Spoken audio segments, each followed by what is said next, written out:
Bonjour, David Boucher de la ferme pilote du groupe Carré, bienvenue pour un Carrément Plaine spécial couverts végétaux.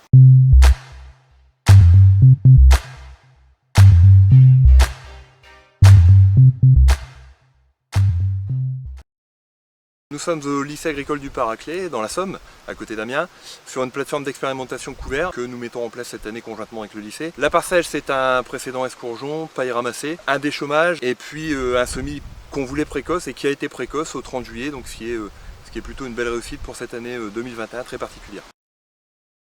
Un couvert végétal aujourd'hui, ça se mène un peu comme une variété de blé. On va choisir un couvert par rapport à la rotation, on va l'intégrer dans une rotation. On va choisir aussi ce qu'on veut faire. Est-ce qu'on veut faire de la biomasse? Est-ce qu'on veut faire de l'azote?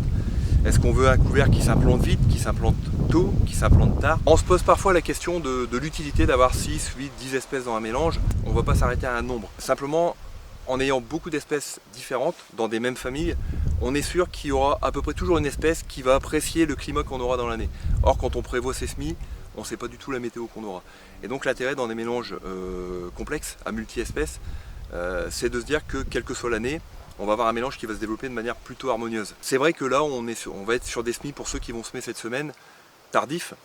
Il y a certaines espèces qui vont avoir beaucoup de mal à se développer, comme des fenugrec, comme des lentilles, qui sont des plantes qui sont assez poussives. Par ailleurs, si vous vous rendez compte que ce que vous avez prévu de semer, ça peut être un petit peu juste, il est quand même toujours temps d'aller compléter ce que vous aviez prévu par d'autres espèces, d'autres mélanges, qui viendront dans le semoir s'ajouter un petit peu pour pallier l'effet année.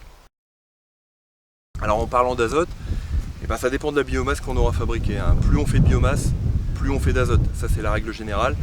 Et sur des bons couverts qui sont bien équilibrés, dans lesquels on va retrouver de la veste, du trèfle par exemple, on peut espérer quand même jusqu'à 30 unités, 40 unités d'azote qui seront restituées l'année d'après.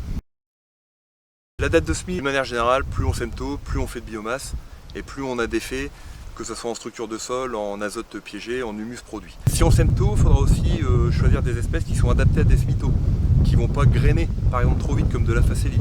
Si on sème tard, c'est pas un problème, mais on ira choisir des espèces qui sont rapides à se développer pour être sûr qu'elles aient le temps d'avoir une somme de température assez conséquente. Il faut savoir que pour qu'une légumineuse ait un effet concret sur le sol, sur l'azote, il faut qu'elle reçoive 700 degrés pour fabriquer à peu près une tonne de biomasse. Un cipan peut étouffer des adventices, on peut même compter sur des effets allélopathiques avec certaines espèces. Maintenant, il convient quand même de bien faire attention à la densité de semis.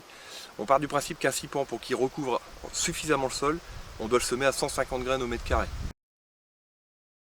Au niveau de la plantation, on a plusieurs matériels, on a plusieurs écoles aussi, donc il convient aussi de soigner le semis. Plus on va aller chercher des espèces qui sont capricieuses au démarrage, notamment les légumineuses à petites graines, et plus il faut soigner le semis comme si on faisait une culture quelque part. Donc on va plutôt choisir un semoir à céréales, un semoir en ligne, qui permettra d'avoir une bonne implantation de la graine, et puis un bon démarrage, puisque l'été, même si en 2021 la météo nous ment, l'été on a plutôt un manque d'eau qu'un excès d'eau. Pour l'effet structure, alors ça dépend aussi de la plante. Par exemple, si on prend un radis asiatique, on voit déjà un très beau pivot, donc lui, ça va travailler. C'est pour ça qu'on le présente parfois comme un décompacteur, comparé à par exemple une moutarde, qui a un pivot qui est quand même beaucoup moins performant, ou une facélie, qu'on voit ici.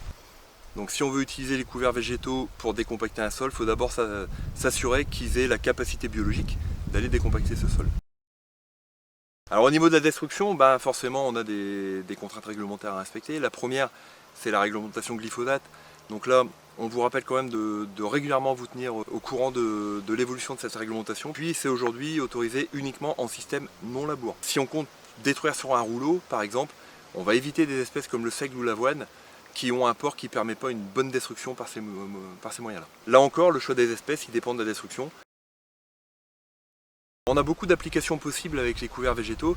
Alors soit on va juste en faire du carbone, quelque part de l'humus, et puis on va les restituer au sol. Soit certaines années, ou dans certains systèmes, on peut être amené à les récolter pour les animaux ou pour les méthaniseurs. D'une manière générale, un couvert bien développé qui a été semé à temps, dans des bonnes conditions, on peut espérer qu'il nous produise à peu près 4 à 5 tonnes de matière sèche.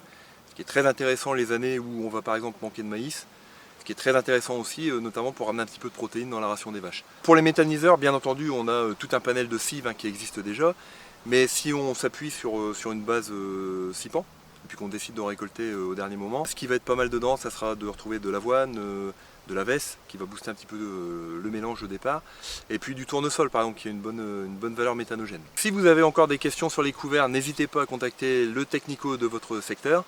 Et puis dans tous les cas, nous aurons une restitution ici au Paraclet sur la vitrine Sipan courant octobre. Il y aura aussi une vitrine qui sera visible à Gouy-sous-Bellone, à côté de Douai.